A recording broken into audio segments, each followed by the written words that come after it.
level, you know.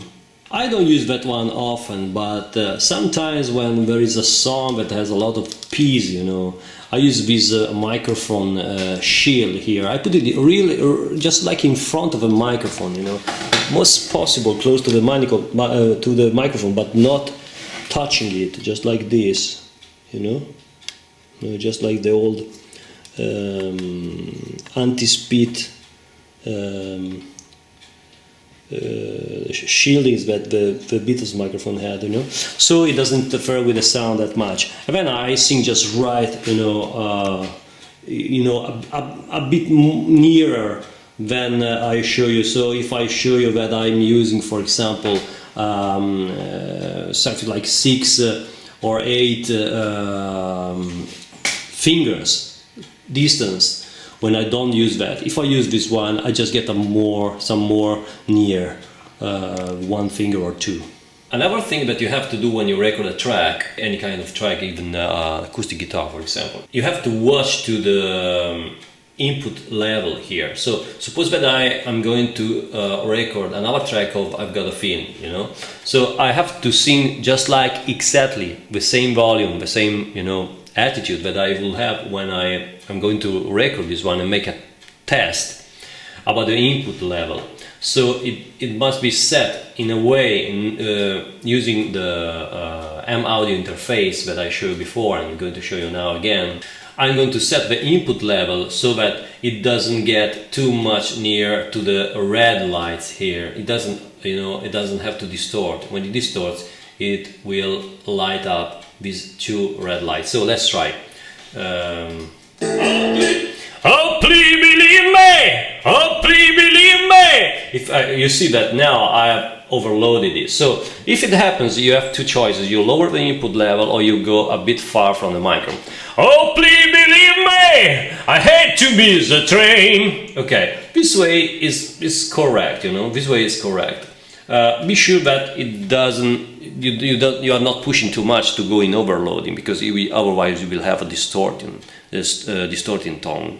When it's up to vocals, I lately discontinued using the basic compression of GarageBand that you see in this. I used in this project, and I'm starting to use this other one, AU Dynamic Processor, which I found to have a nice tone for the vocals.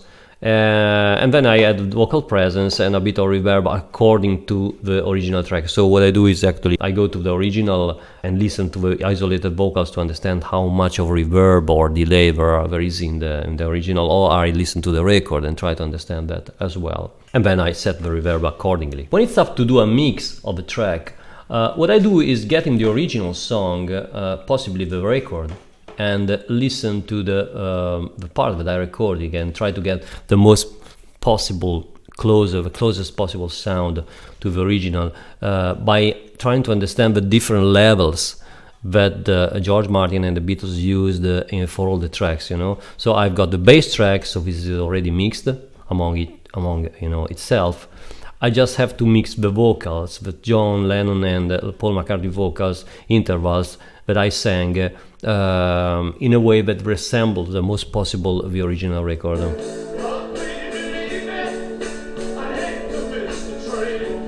In this case, I noticed that the bass track that I'm using is a mono one. So what I do is I take the original bass track, I double the track, I paste another, you know, identical track, and then I pan them, as I explained you before, to create a stereo, a fake stereo.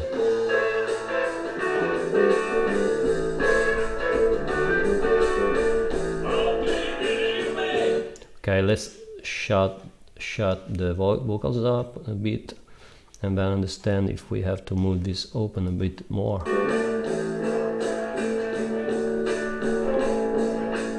Okay, as you see from the beginning of a track, here they are, I move them away just a little bit, so they sound more just like a stereo. Maybe just a little bit more. Okay, this will leave some kind of in between, in the middle, center space for the vocals, you know, here. Then what I do is I listen to how the vocals are mixed respect to the bass track, and so I start with them, you know, at the same level. I hear more of John here, vocal interval, so I lower this one a bit. Okay, let's hear the original.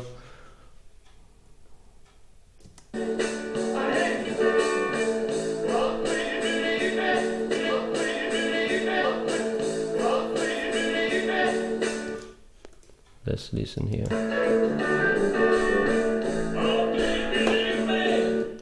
Okay, let me see that no effects are on the chord. Okay, I just hear a bit more of presence, so I can give some add brightness to the bass track. I hear some presence on the hi-hat.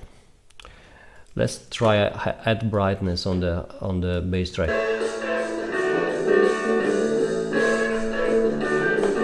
Okay, maybe it's too shifted one from the other.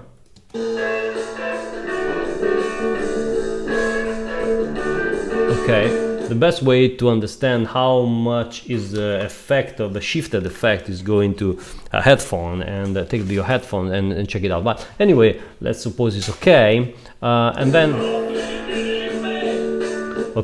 let's try to understand if it sounds more like the original.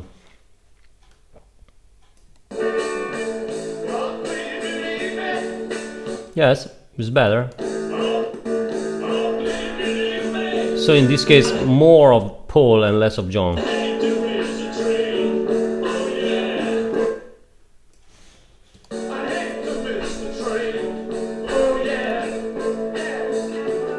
Okay, that's fine.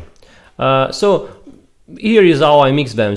Again, I try to understand the different level of the different tracks that I have available, and you know, reproduce the closest possible to the mix this way. Okay, when it's time to record an acoustic guitar, what I do is I take the guitar and I put the microphone in front of the guitar. Let me show you exactly what I do. I put the microphone here.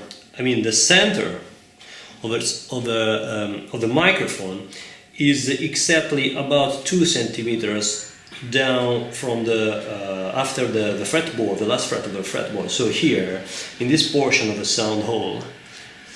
And I put the microphone about 8 fingers, the distance of 8 fingers from this position. Of course, I'm orienting this exactly perpendicular to the strings, you know. Then I switch GarageBand on and I open a new track, just like this one. And I pay care that I have a dynamic processor open and acoustic guitar clear here and a bit of reverb. And then what I do is that I level the input signal so that my hard speaking doesn't overload the track here. In this case, let's for example do Here Comes the Sun. It's the part that goes. Okay, you see that we are here on the orange signal. Orange color means that you are not clipping, but the signal is pretty high. Okay, you don't have to see the little red light switching on. Then what I do is simply record myself, and the sound that comes out is this one.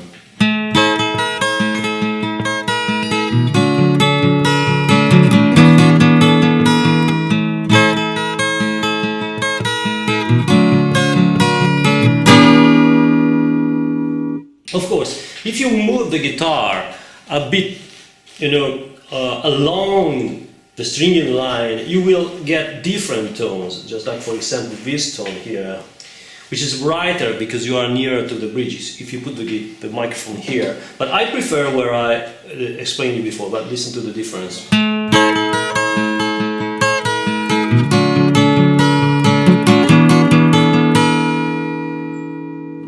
Also, the distance is very important, because too much of a distance, and the more of the bass will come out, and it will be kind of powerful.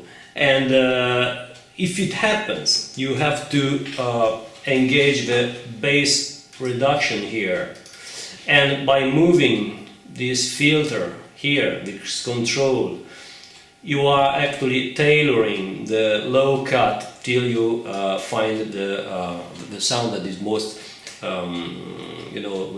pleasant for you.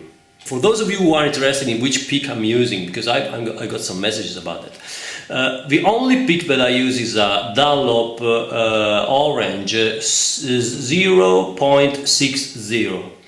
The measure, I don't know if it comes out from the camera, is visible from the camera. I use this pick because it's kind of a medium hard pick, and this allows me to get the to get the pressure of the hard picks, but still is very comfortable to handle. It's got some bendings feeling, but just a little bit, and it's kind of hard to give expression to the sound.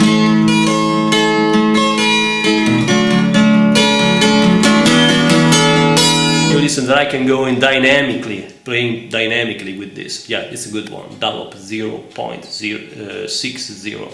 When I have to record electric guitar, I have different guitars here, but what I use is this kind of small amplifier here that you see the most of the time. This is equipped with EL84 tubes, so it sounds more like a Voxy sound, and it's a Korean amplifier which I got from a Korean company as a sample.